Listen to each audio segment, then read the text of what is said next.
never gonna break all it seems. Billows tracing through the streams. Never gonna break, never gonna break. Never gonna break, never gonna break all it seems. Billows tracing through the streams.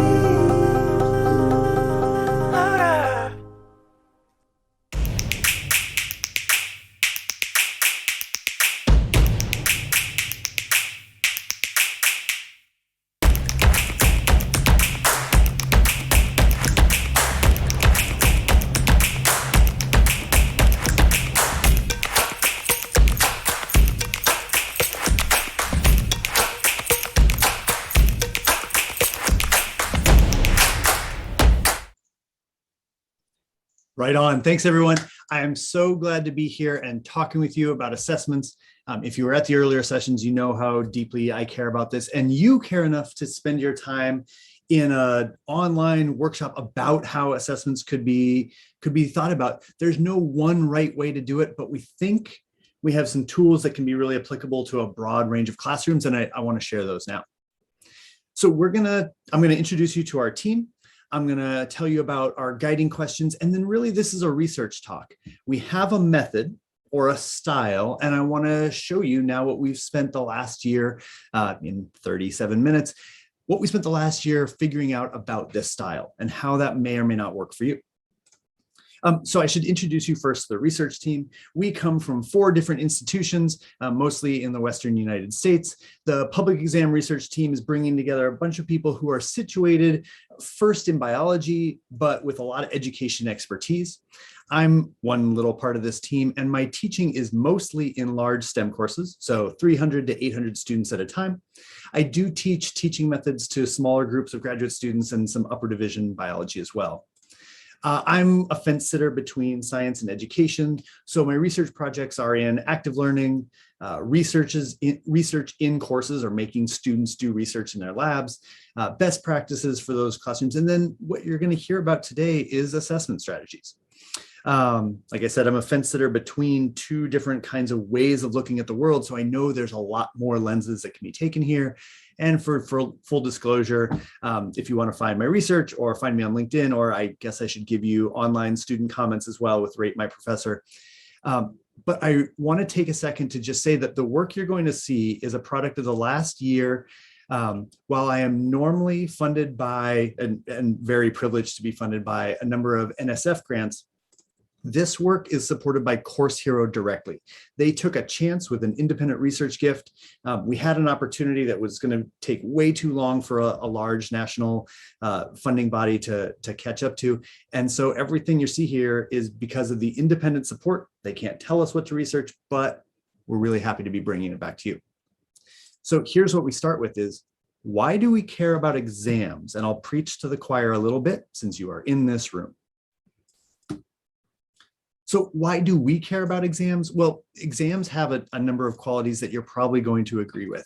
They are an iconic part of the college experience. Not everyone takes exams in every course, but in many courses, they're a major part. They're also very locally controlled. Professors design their own exams and assessments more widely, and that puts professors in a position of power. So that position of power has all of the scary attributes of power relationships, and we all want to be as equitable as we can. Power is also a great way to do a lot of really good teaching. And so we have these risks and potential opportunities. So exams are huge opportunities for learning on the exam itself, but they generally follow very traditional practices. Now, you know those lists of attributes of traditional practices. I don't have to tell you what an exam can be like. To underline the point, though, these are mostly not like real careers. Very few of us have traditional test-like careers.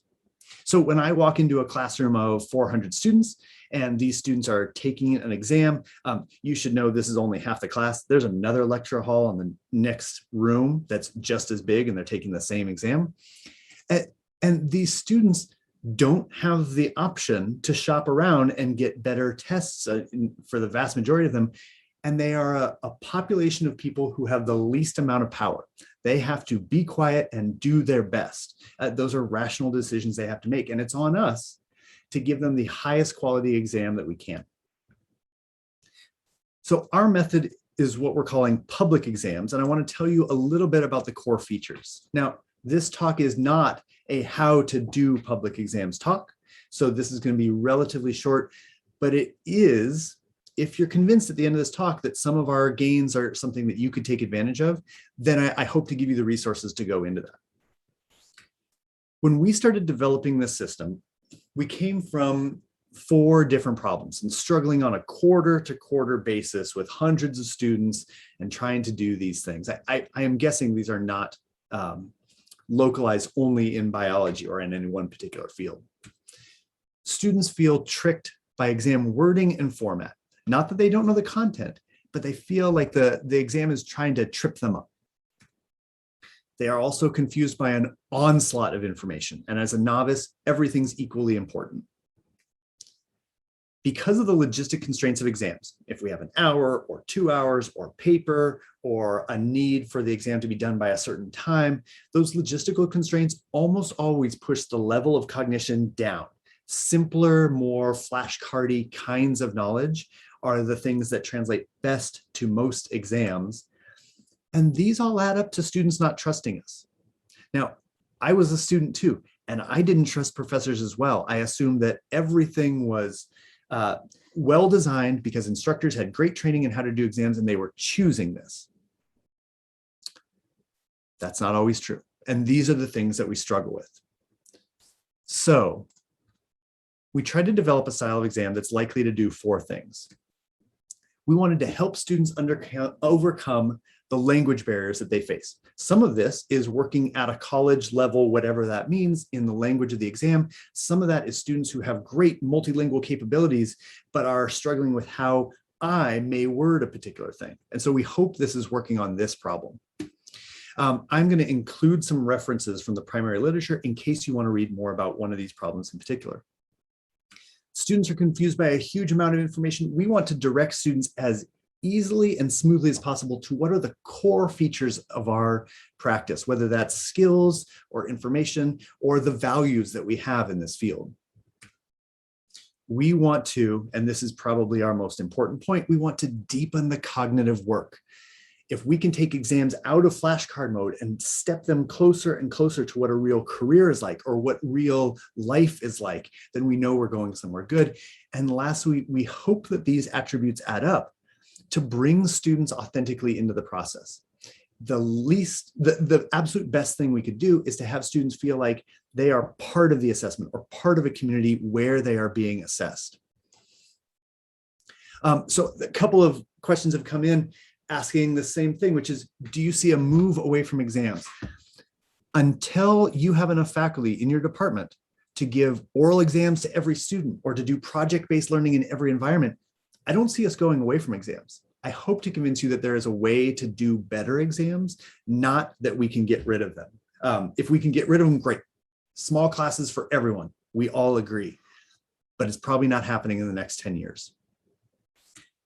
So, what is a public exam?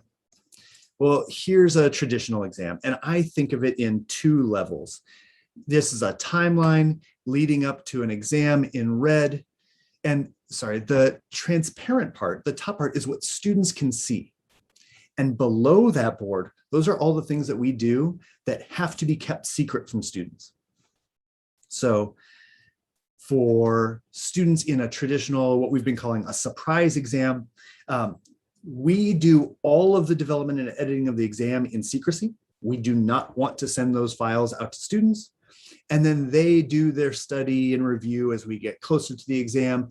And they're hoping that there's a connection between what we do in private and what they do on their own. That's a very traditional exam that doesn't account for everybody's kind, but hopefully gives us a comparison point. Here's what the timeline would look like for a public exam. So we do the writing of an initial partial version of the exam.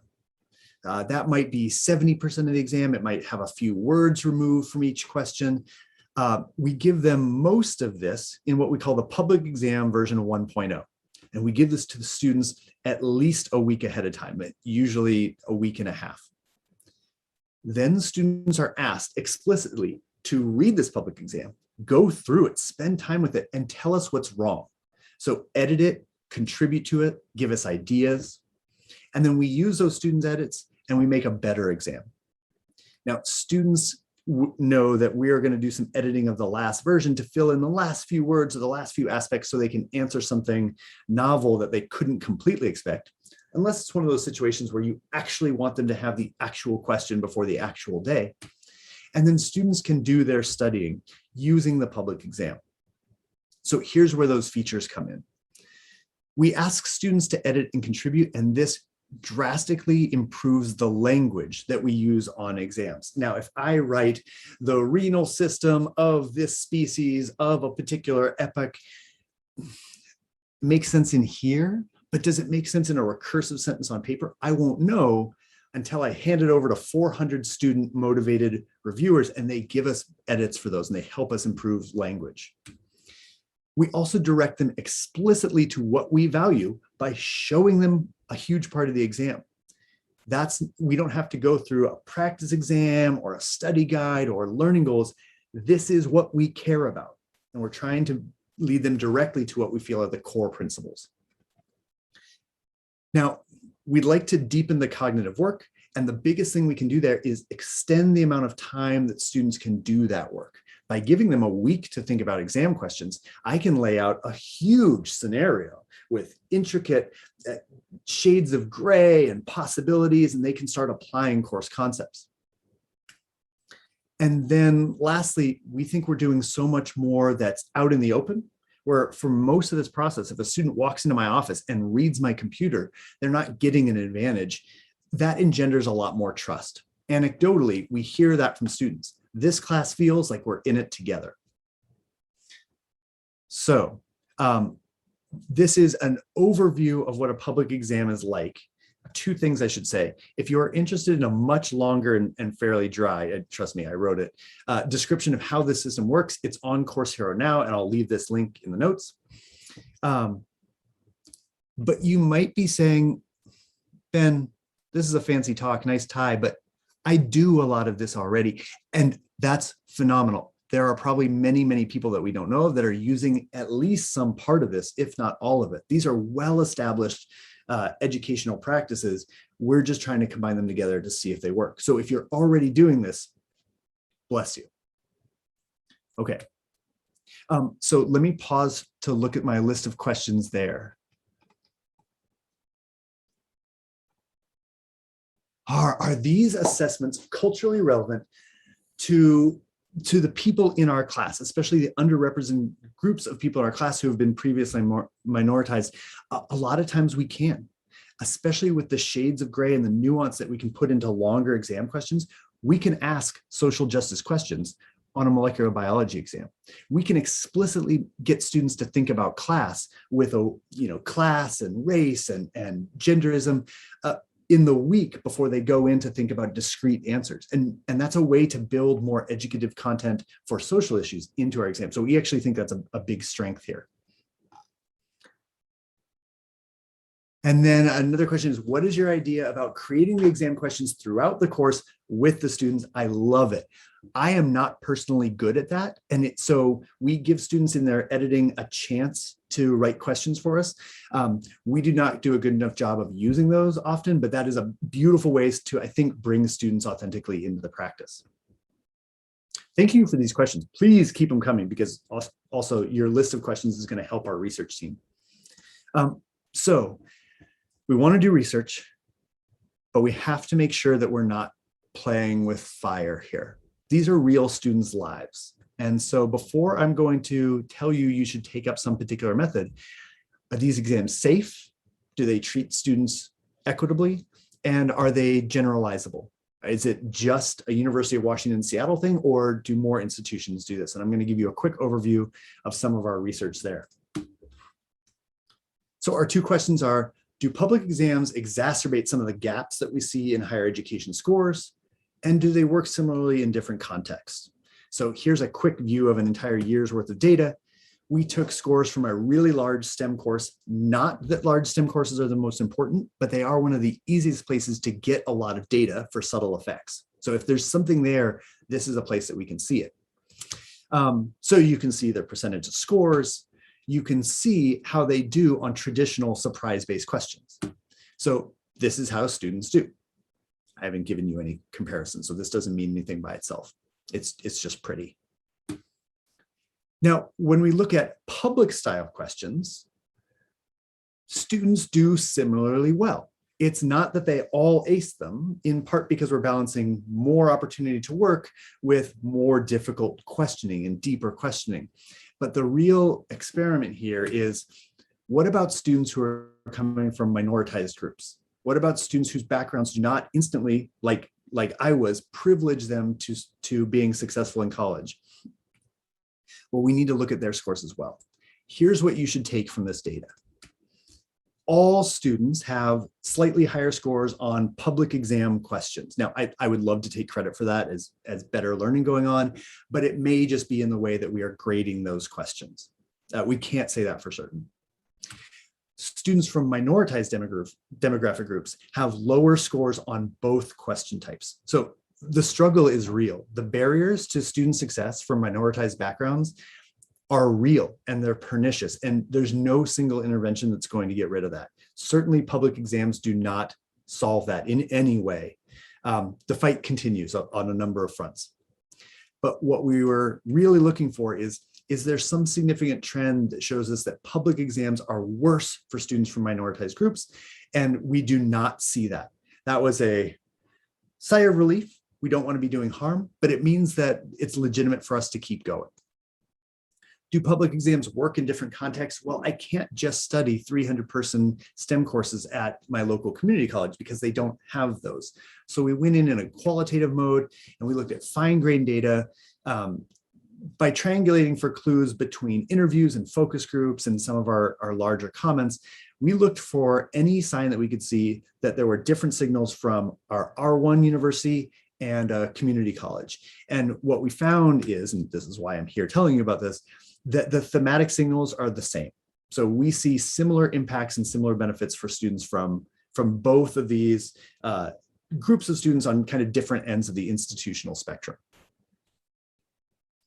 Okay, so I think that means that I can tell you some research about public exams, and you can feel like we have at least done some of the work to check for some of those major problems that you can imagine an intervention or a different kind of teaching bringing in. Okay, we did a ton of interviews, 50+ student hours of transcribed conversations across multiple different institutions, and we did a lot of iterative coding where we're trying to go in and see, what do students actually feel? What do they think about the experience? So you're going to look at some qualitative data here, but we're not going to look at it for long. For those of you that are numbers folks, I understand the pain. These are our 4 major principles that we were trying to work on. And 2 more kept coming up. No matter how we asked, no matter who we asked, no matter when we asked, students also wanted to tell us about how public exams impacted their collaboration with their peers and how anxiety played into the public exam system.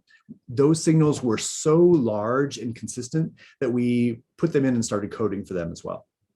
Now, if you are using my notes, you will get more quotes in this, but I can show you a few of these quotes to illustrate what we're talking about. Public exam is helpful for students that are thinking in a second language, and they do a lot of Google Translate work. We're giving them time to do that. Sometimes that Google Translate work is on the format, not the content at all. This helps students, at least some of them, to think about what is the most important. That's probably not a surprise. That's what we're going for. And then students talking about the deeper thought, they'd say things like, well, you can't be memorizing the public exam because you have to be able to understand the information, interpret it. If you memorize it, we're just going to give you some question that's going to challenge that memorization. And then students did feel like it was a community. They felt like it wasn't so much we present an exam because we are in power and you take it because you are our subjects. There was a little bit more back and forth. Now I'm going through these quotes quickly. that's the nature of the beast today, but all of this will be available after the talk. In terms of collaboration, because we are presenting students with difficult challenges, they have more reason to talk to each other. If this was a flashcard kind of class, they can do that on their own. But thicker, richer, meatier simulation type work is really beneficial for students who can then take advantage of each other's knowledge. They can test each other. They can critique each other's ideas. Can they guess what's on the exam? Some of the time. Absolutely. That's creative thinking from a different mode, and we love that. And then a big one for us is anxiety. We're giving, this student said, they're saying, speaking about us, I'm giving you this diagram because I don't want you to be scared by it. It's a mean looking one, but I want you to understand it. And this concept of anxiety or anxiety reducing behavior on public exams kept coming up for us. Let me pause there to see if there are any questions that I can answer easily. Most of your questions I am not going to be able to answer well. A couple of people asked for example questions. On my Course Hero page and linked to that long document, you will find example after example after example after example. If you're a molecular biologist, feel free to steal them, if that's what they're there for. And if you're not a molecular biologist, I bet if you read it for 3 minutes, you'll go, oh, I get the format. That makes sense. If you're from some field where we haven't done public exams yet, I'm going to talk about this at the end. Please be in touch with us. We want to start branching out. That's clearly the next step. And Anita brings up that giving to students questions in the middle of an exam, and then maybe, or in the middle of a quarter or a term, and maybe repeating those questions at the end of the term can be really powerful. Totally agree. Love it. We've done it in a public exam format, and it allows for really rich discussion. Okay, so that's some qualitative work to identify some of the key features. Let me tell you about some experiments. So how do students feel about public exams? Well, after taking 2 exams in this large class, we asked them what we controlled for student experience and content and instructor relationship on an exam that had some public style and some secret style questions. We asked them, would you like to keep the same ratio, or do you want more secret questions, or do you want more public questions? And they said this. So a strong majority said that they wanted more public questions. Great, we want to be responsive to our students. So for the next exam, we're going to increase to 20 and 5. Let's push it a little bit. What did students say after this increased 20 public question exam? Well, we asked them the same question. Now, many more students are feeling like we're getting to the right balance, but we're still at a 4-to-1 ratio of people wanting more public questions to more traditional secret questions. We think this is big, especially because traditional is usually more comfortable. Lastly, we kept that same ratio. And after this 4th exam, what we decided to do was ask them, hey, you can't take the middle road anymore. If we had to increase the secret or the public questions, which way would you go? And 85% of the students said, we want more public questions rather than more secret questions. This is giving us a sense that that value is not just there for students, but it's being seen by students. They're recognizing that those practices are helpful. Okay, what are the experiential outcomes? And here I have to do 2 minutes of process. We ask students open-ended written questions. Did these exams work for you or not? We didn't talk about public exams. We didn't talk about particular features. Just tell us anything. We did that across courses. We scored for thoughts, not people. So a person could have multiple different thoughts in different categories. And we coded these out. We coded them on our 6 categories. So if we had a student say, I felt like I had some say in my own exam, well, that's telling us, great, authentic involvement, and this is a good thing. I think you're probably all with me there. What if the student said the public exam made it harder for me to know what I needed to know? Well, that sounds like directing the core concepts, but a negative outcome. It gets a little trickier in quotes like this. This student says, I hate public exams because they force me to think more deeply. That's a win, I think. I understand that this can be less comfortable, but the student is telling us that we are getting the outcomes that we want from our exams. So we're scoring that as deeper thought and a positive. This was not a popularity contest. This was about the outcomes. And then there's going to be some things like this. The internet connection made this exam really frustrating. That's not part of the public exam. So it's a negative, and we bin that as everything about the public exam style that is not the public exam. And most of our comments fell into this larger 7th category. There were positive and negative in there, as you would expect. So now that we have these 7 categories, what's the appropriate control group for statistical analysis? I told you I was going to do a minute of process here. If you assume that humans will report equal numbers of good and bad things, then you can make a control ratio of 1 to 1. However, that's not what we find. And on these open-ended course-based questions, even if they're mostly anonymous, even if they're participation only, students tend to report more good things overall. So instead of using the overly optimistic null hypothesis of 1 to 1, we used a positive to negative ratio as our control from the not PES category. So everything not about the public exam, we added up those positives and minuses, and it was about 2 to 1 positive to negative. So that's a bit more rigorous of a control group, and we'll use that. You are probably saying, show me the results already. Okay, here are the results. We're going to look at overall impacts of public exams. I'll show you the statistics, but you don't really need those. What we're looking for is, are these things significant? For public exams, the overall positive impact was strongly significant. I don't know why from this row what we're doing is working, but it seems to be working. We're getting this kind of outcomes at a very strong p-value. Is this because it's making language barriers easier? Well, that's not what we saw. Students rarely reported helping with language barriers, and so that's not significant at all. And we can rule that out, at least from this data, as being a reason for this particular group of students. Did they report being authentically involved? No. That's too bad. We thought that would be important, and it didn't seem from our mixed methods research to be important. Collaboration, which came out of focus groups, we had such a low signal overall that we can't run a chi-squared test with a 0 in there, but it's unlikely to be significant. However, does directing students to core concepts help? Yeah.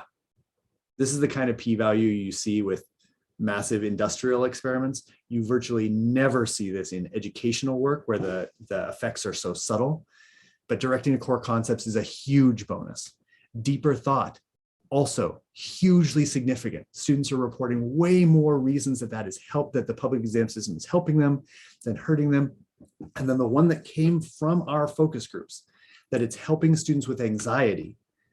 This is across courses, across institutions. We are seeing a significant benefit to student anxiety because of the public exam system, or at least strongly correlated with it. Now, we should go back and make sure that these results are the same for students in minoritized groups, because if they're not, something's happened where we are inequitably researching our students and we do not find significance there. Another breath of relief that we feel this is capturing a signal from all of our students in our very diverse classes. Just to summarize in the last few minutes that I have, we're seeing overall positive impacts, and these are driven by, and we think in equitable ways, students feeling more informed about what the core of the field is, that they're doing deeper cognitive work for positive gain, and that there's less anxiety. Before I try to sell that to you, we should go to the summary. I think I'm just about out of time. So we should go to the summary, but there was one more thing that snuck in. You remember I told you about having students edit? I told you that we were going to have students edit, and you might have heard Danny Shields talk about how having students involved in the editing process could help. Well, not all students did this editing, so we could actually follow that. We could see who did edit, who didn't, and how they did on course grades. And what we found was that exam editing was positively correlated with improvements in course grade at a very significant p-value. We do not know why. We have lots of theories. I would love to hear your theories on why that mattered. But this was not, we're asking students to go through the content. This was not sending students to go study. We were saying, students, just tell us what's wrong with this exam and help us improvement. And that act of involving, that democratizing of our exam building process was somehow positively correlated with their success. We think this is huge. We think Dr. Shields might be right. Okay, let me go on to the summary before I take some questions. Now I'm taking off my research hat and I'm trying to sell this to you. Public exams are a low-tech, almost no additional cost, reorganizational way to give exams. I am not asking you to hire an exam writer. I'm asking you to write your exams in a different way. And they take practices that we already knew were likely to improve learning across contexts, and inclusively so. We've heard lots of benefits from these students. This is what I wanted to sell you a year ago. Course Hero stepped in and supported our work. And now I can tell you that these do not appear to create inequity. They work similarly well across a range of institutions. Students see the value. Students themselves feel that. And that when we look in a way outside of just their opinions, students are showing us positive impacts, especially deeper thought, better direction to the core of what's important in your class, and less anxiety in the exam experience. There's my sales pitch. There is a ton that we don't know. We have a huge list of questions we'd like to think about. That list is longer now that some of you have contributed questions, and I hope you keep doing that just up until the point where I have to sign off. But our students, maybe especially the most vulnerable classrooms, are ready for changes. And if you are here sitting through this research talk and my super fast talking about lots of stats and qualitative work, you're probably the people who are motivated to make those changes. I have a ton of people to thank in way too little time. I want to thank Course Hero for taking a chance on us. They said, Ben, go do whatever research you want. And they cut a check and it worked. I cannot tell you how empowering and inspiring this has been. A huge number of people have contributed to this. And in the future, if you recognize tactics that we're using, or you want to combine forces, or you want to start trying this, please be in touch. We are connecting a loose network so far of people who are using public exam styles already, well outside of biology, well outside of the field where we traditionally work. And we want to see how and in what ways and under what conditions that can be effective. For those of you interested in assessment, I'm going to leave a National Institute for Scientific Teaching talk that I did about the literature behind assessment. I very much hope to add some people to this list of people who have contributed and helped us think about different ways that public exams may or may not be working. And I just thank everybody for all your attention here. Now, it's an online format, so you can neither boo nor clap for me, but I'm going to head back through the questions and I'll grab a quick drink of water and start with those. Janet asks, how does this relate to the actual work being done in the classroom? Are they taking notes, collaborating during class time? Yes, everything about their studying is really similar. I would say the only classroom experience that is different is that sometimes you put out a public exam and there's a question, or most of a question, about material they haven't learned yet. So you see these moments of students being like, oh, I read the public exam. I had no idea what cardiovascular regulation was about, but I know I need to learn it for this exam that's coming up. And now I can dive more into it. It's okay for me to put effort in because it's going to pay off. That's not the only reason students should put effort into studying, but it helps when they have so many other responsibilities. Martin asks, just to be clear, are your exams open book? Are students allowed to collaborate? In the actual exam itself, students should do their own work. And we do some pretty rigorous checking to make sure that the answers submitted are not being plagiarized, they're not being combined between students in the same group.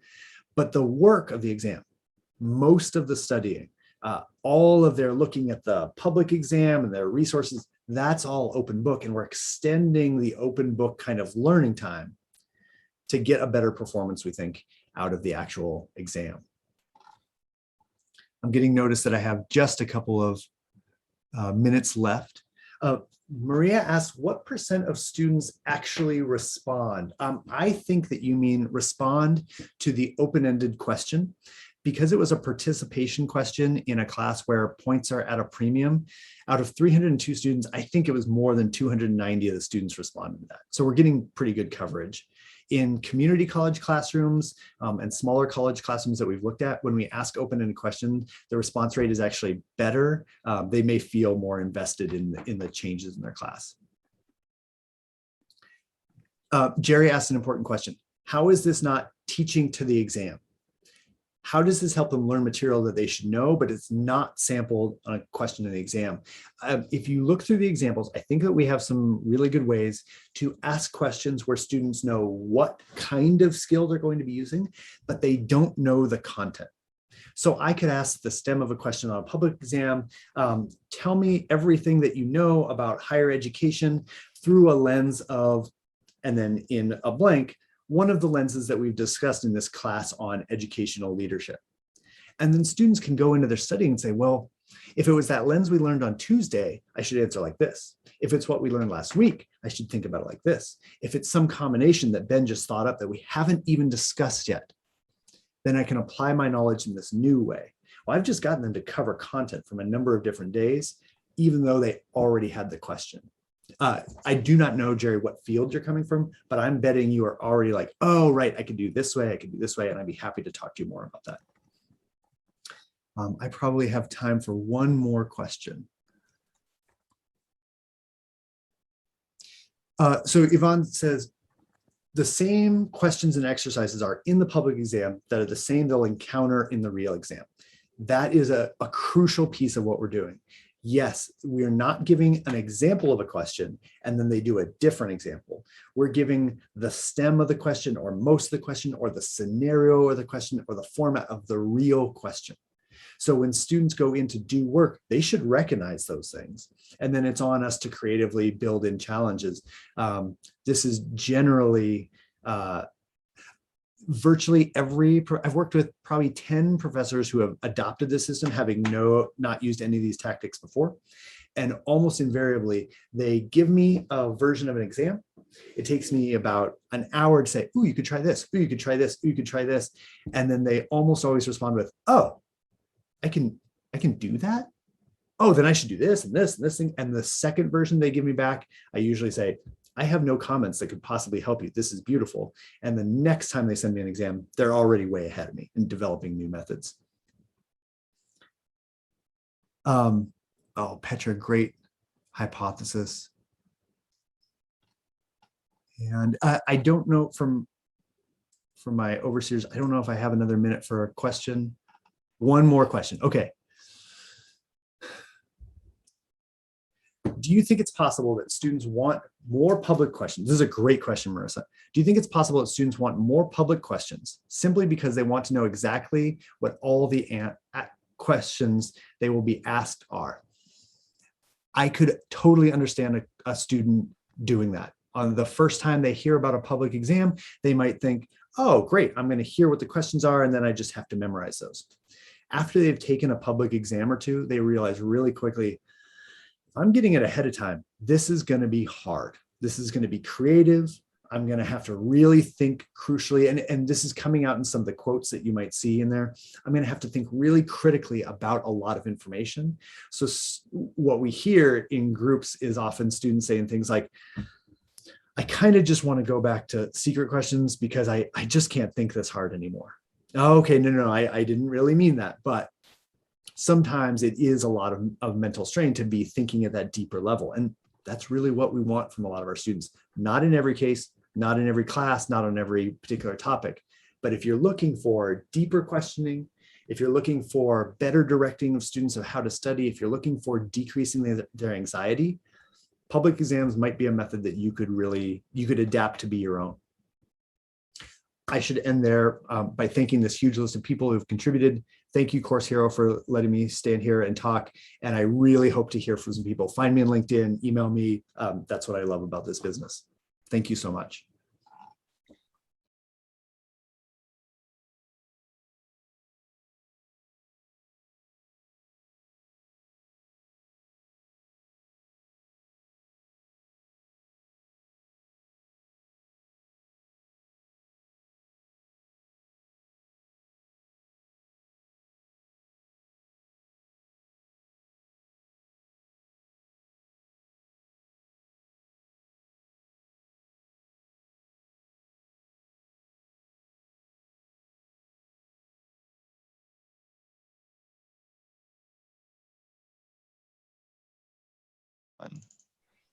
Thank you, Ben. What a great leader you have been all morning. These learnings on and ideas on public exams really, really illuminating. I love that quote that student said about hating public exams because they have to think more deeply. That's great. And we're really honored to help you learn what you're trying to learn. And hopefully we have a lot more opportunities to work together with you. Thank you so much. What a great set of sessions to you. This for all the sessions this morning, Barbara Oakley, for her wisdom on building brain connections through the magic of practice. To you, Ben, and the test worth taking panelists. It was a really good, honest debate, I thought, about fairness, bias, meaningful testing. Thanks to our excellent breakout rooms and their leaders. Ben, you already said you're going to share one of them with your colleagues. And that's exactly what we're hoping for on a day like today. Really important thoughts on collaboration, communication, and the human side of testing. And we loved hearing from our students who had great thoughts on the balance between rigor and empathy and how prepared they actually feel for their futures, which is really, it's why we're all here, isn't it? And to the audience, thank you for all of your insights and questions and comments. Want to take a quick minute to recognize all the amazing faculty members who are leading our afternoon track program. These workshops are designed to keep in all of you and your questions in mind. We have 3 concurrent tracks, as you heard this morning, starting on the hour momentarily. If you're having a hard time deciding between sessions, don't worry, we're recording these sessions and they'll be available to everybody on our website and our YouTube channel after this event. Remember the tracks, they are learning and assessment, faculty and student access, and a Course Hero Academy. We'll all be back tomorrow morning at 9 a.m. Pacific time. Really, really happy to introduce you guys once again to Michael Baston, who's the president of Rockland Community College. I think he had the quote of the summit last year when he said that trying to deal with COVID was like surfing on Jello.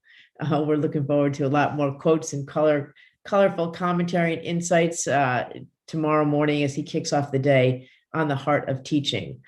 Briefly want to give a shout out to our live chat support team, our room captains who are on hand always to answer all of your questions. Please enjoy the rest of the programming this afternoon. We look forward to seeing you tomorrow morning, general session, 9 a.m. Pacific. Now I'll leave you with a student video from Vickiana Supriana, who has some poetic and inspiring words to share with all of us. Thank you, and we'll see you in a little bit. Today I see us planting a giant seed of hope. So when it rains anything other than grace and mercy, instead of wilting and shriveling up into ourselves, we expand and evolve. And we grow stronger under a loving sky and planted firmly in a soil rich in education, not school. Everywhere around me, I see people wearing PPE, pandemic philosophy everywhere. The interruption has people minding instruction. We need teachers who will combat stereotypes and speak out against it, who will speak life into students in the midst of a storm, and continue to do so once the gray storm clouds clear.